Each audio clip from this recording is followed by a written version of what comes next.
Waiting for the battle. He had wanted several times to join the army. Tales of great movements shook the land. There seemed to be much glory in them. He had read of marches, advances, battles, and he had wanted to see it all. But his mother had prevented him from going. She looked with little favor upon the quality of his war spirit.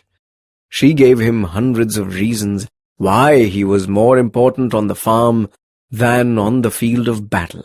At last, however, he had taken a firm position. The newspapers, the talk of the village, his own imaginings had excited him to an uncontrollable degree. They were, in truth, fighting finely down there. Almost every day the newspapers talked of victory. One night, as he lay in bed, the winds had carried to him the wild ringings of the church bell, announcing the news of a great battle. This had made him tremble in excitement. Later, he had gone down to his mother's room and said, "Ma, I'm going to join the army." "Henry, don't you be a fool," his mother had replied. She had covered her face with the blanket. There was no end to the matter for that night. Nevertheless, the next morning he had gone to a town nearby and had joined a regiment that was forming there. "Ma, I've joined," he said to her hesitatingly as she milked a cow in the evening. There was a short silence. "The Lord's will be done, Henry," she had finally replied, and had then continued to milk the cow. When he had stood in the doorway with his blue soldier's clothes on his back and with the light of excitement and expectancy in his eyes, he had seen 2 tears leaving their trails on his mother's tired face. Still, she had surprised him by saying nothing about his returning. He had privately been ready for a beautiful scene.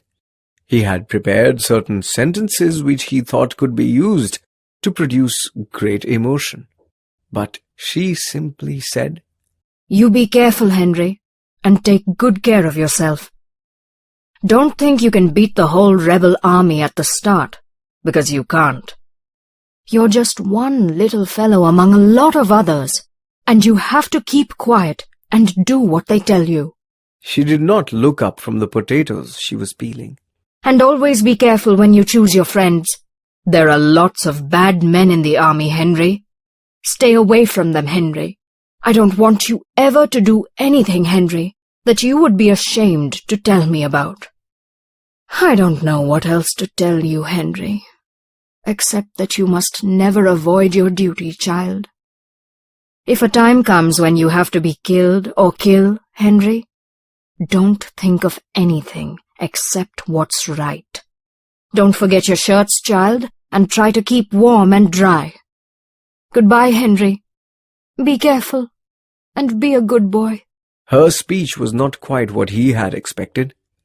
He departed, feeling a kind of relief.